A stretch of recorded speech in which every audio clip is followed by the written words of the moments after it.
গ্রিসে কর্মী পাঠাতে দেখা দিয়েছে ভিসা জটিলতা। ফলে বছরে ৪,০০০ কর্মী পাঠানোর কথা থাকলেও ২ বছরে গেছে মাত্র ১১৪ জন। অভিবাসন সংশ্লিষ্টরা বলছেন, বাংলাদেশে গ্রিসের দূতাবাস না থাকায় এ সংকট তৈরি হয়েছে। এ নিয়ে দেশটির সঙ্গে আলোচনা শুরু হয়েছে বলে জানিয়েছে পররাষ্ট্র মন্ত্রণালয়। বিকাশে কম খরচে ক্যাশ আউটের লিমিট বেড়ে ৫০,০০০, প্রিয় এজেন্টও ২টা। কর্মী পাঠাতে ২০২২ সালে গ্রিসের সঙ্গে বাংলাদেশের চুক্তি হয়। সে অনুযায়ী বছরে ৪,০০০ কর্মী নেওয়ার কথা।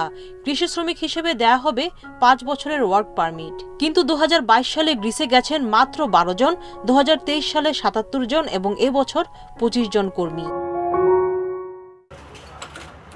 জনশক্তি ব্যবসায়ীরা বলছেন, গ্রিসে কর্মী পাঠানো নিয়ে সরকারের স্পষ্ট দিক নির্দেশনা নেই।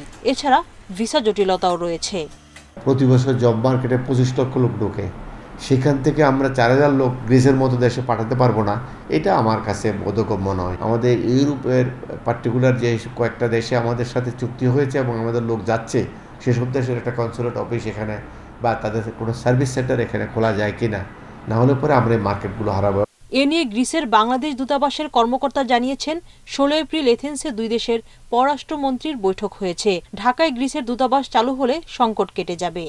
তাদের ভিসা ইস্যু বা ভিসা ব্যবস্থাপনায় তাদের সক্ষমতার অভাব। গ্রিক পররাষ্ট্রমন্ত্রী আমাদের মাননীয় পররাষ্ট্রমন্ত্রীকে আশ্বস্ত করেছেন যে ঢাকায় দূতাবাস স্থাপন তাদের অগ্রাধিকার তালিকাভুক্ত একটি প্রকল্প।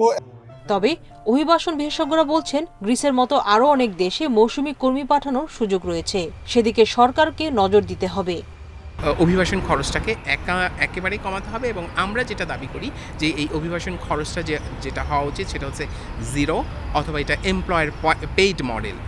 যে মালিক নিবে সেই মালিক এখানে আসলে তার অভিবাসন খরচটা বহন করা উচিত, যাতে করে শ্রমিক তার কোনো খরচ না হয়, সে যে কাজ করে ইনকাম করে আবার ফেরত আসতে পারে। গ্রিসের কৃষি, পর্যটন, নির্মাণ ও তৈরি পোশাক শিল্প খাতে বিদেশি কর্মীর ব্যাপক চাহিদা রয়েছে। সুলতানা জাহান মিতু, ইন্ডিপেন্ডেন্ট নিউজ, ঢাকা।